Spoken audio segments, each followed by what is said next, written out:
la République accorde à la formation professionnelle, mais plus singulièrement à cette institution importante qu'est le Centre de formation professionnelle technique Sénégal-Japon.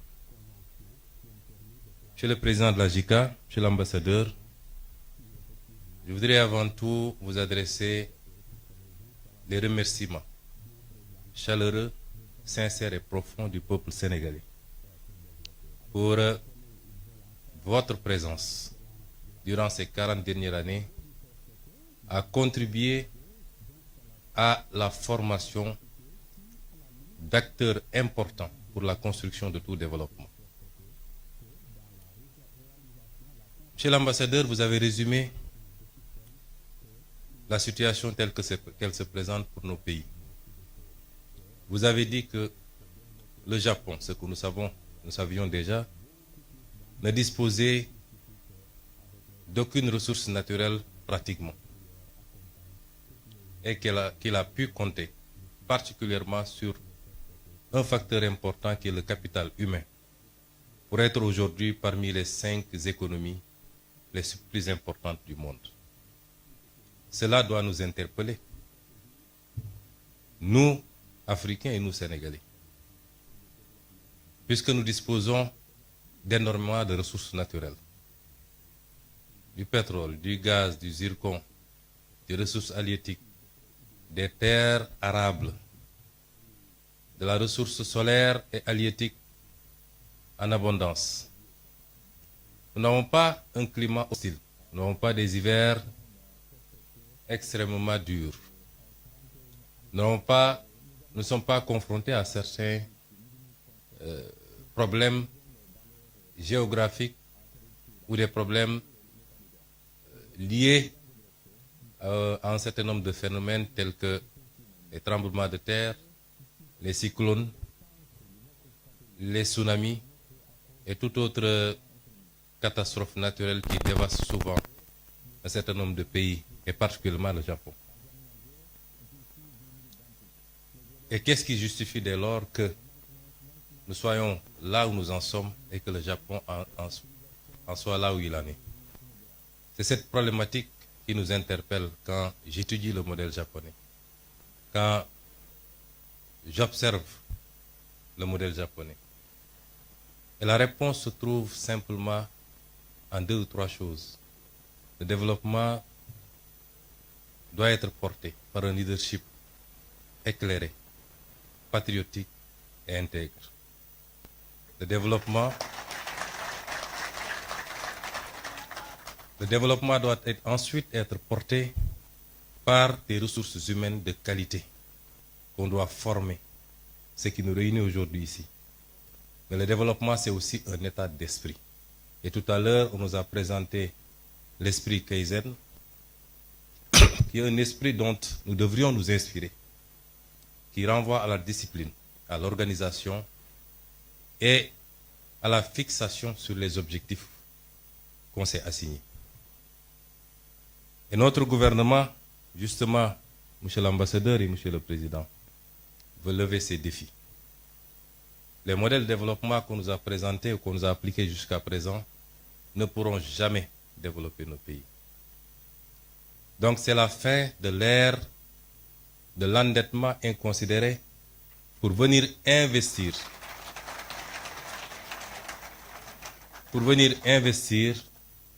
dans des projets qui n'ont aucun rapport avec la construction d'un développement endogène et souverain. Nos priorités dès à présent, et vous vous en rendrez compte à partir de lundi, puisque nous allons présenter au Sénégal et au monde entier le nouveau référentiel des politiques publiques, avec un horizon dégagé sur 25 années, mais avec ses déclinaisons quinquennaux et décennaux, vous vous rendrez compte que notre objectif, c'est de nous atteler à une construction méthodique, appliquée, patiente, d'un véritable modèle de développement structuré autour d'un certain nombre de pôles de développement qui seront au nombre de 8 à travers le Sénégal. Et nous voudrions que la coopération avec tous nos partenaires soit circonscrite désormais autour de ces impératifs. Et à ce titre, je pense que le Japon est largement en avance, puisque le modèle qui nous est présenté ici est justement le modèle qu'il nous faut, qu'il faut dupliquer et renforcer. Je me réjouis déjà d'entendre et de voir que notre complexe sera bientôt ouvert à Diamniadio. Nous vous en remercions.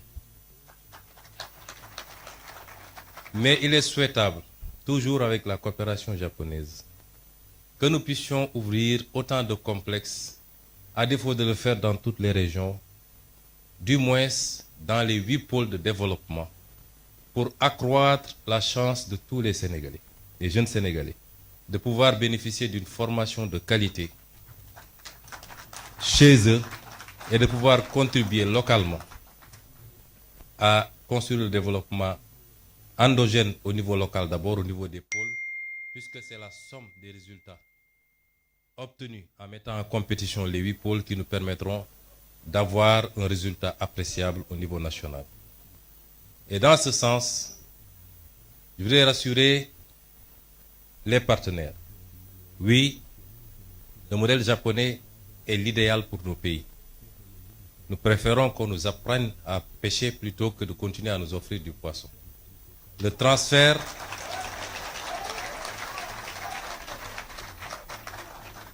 de technologie par la formation qualitative.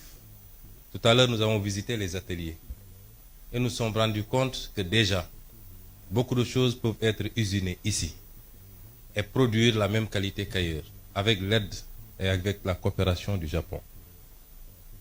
Le transfert de technologie par la formation, mais également par l'accompagnement dans la mise en place des outils, est ce dont nous avons besoin désormais.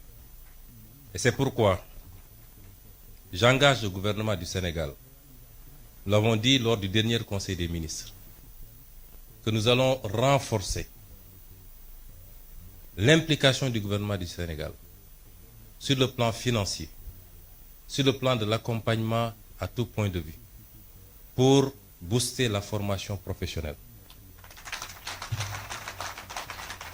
Et cela interpelle également notre système éducatif. Je voulais dire aux jeunes que la formation universitaire est importante, certes. Elle ne doit pas constituer une sorte de panacée. Tout le monde ne peut pas être universitaire. Dans les pays les plus développés, parmi lesquels le Japon, la Suisse et beaucoup d'autres pays que nous avons visités, très tôt, une bonne partie des ressources jeunes sont orientées vers la formation professionnelle, qui est la seule formation qui ouvre droit directement à un emploi, à une opérationnalité. On peut faire 10 ans à l'université et quand on vous met dans une position de travail, vous avez besoin encore d'être formé et formaté pour pouvoir être opérationnel. Et le pays a besoin de beaucoup plus de techniciens, de scientifiques, dans tous les domaines.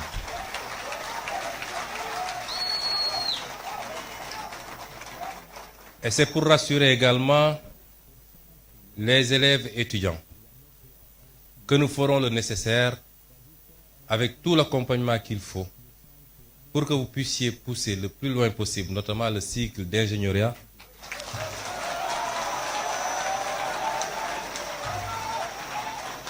et cela dans les plus brefs délais.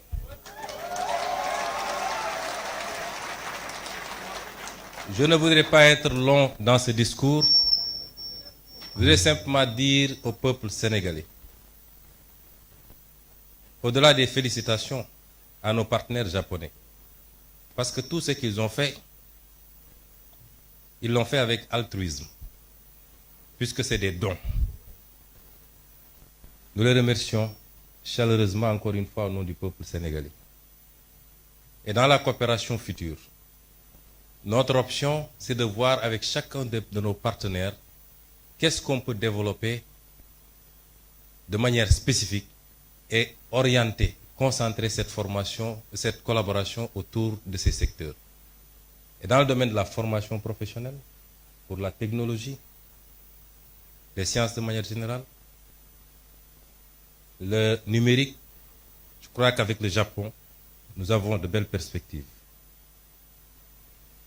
Mais ce que je voulais dire au peuple sénégalais, pour conclure, c'est qu'un peuple ne se développe que par lui-même.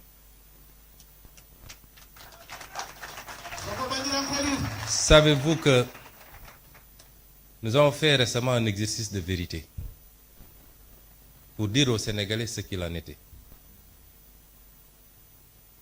Certains ont crié au loup en disant que nous aurions dû mentir au peuple sénégalais pour éviter de nuire à l'image du Sénégal. Nous ne sommes pas dans cette relation avec le peuple sénégalais. La vérité sera dite, quelles qu'en soient les conséquences, mais pas pour nuire à l'image du Sénégal, pour lancer un message très fort au peuple sénégalais. C'est que ce qui nous a conduit à ces situations, c'est qu'on a souvent voulu se cacher derrière notre petit doigt et éviter d'affronter les réalités de face. Les modèles de développement qui ont marché ailleurs et qui sont pratiquement identiques compte tenu des réalités et des spécificités socioculturelles sont les mêmes qui développeront ce pays. Et ce modèle, c'est compter d'abord sur nous-mêmes. Notre note a été très légèrement dégradée. Nous attendions beaucoup plus. Pourquoi? Parce que même sur le plan international, les partenaires ont salué l'exercice de vérité. Mais si notre note a été dégradée après, notre développement ne dépend pas du financement international. Il dépend de nous, de nos capacités à nous fixer des objectifs, à mobiliser toutes les ressources endogènes. Et Dieu sait qu'on n'en a pas mobilisé encore le 5e. Et seulement, mais alors seulement, toute aide internationale, encore que c'est rare de parler d'aide, puisque c'est souvent des dettes, viendra simplement en complément.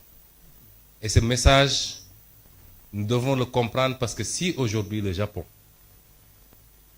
qui n'a aucune ressource naturelle,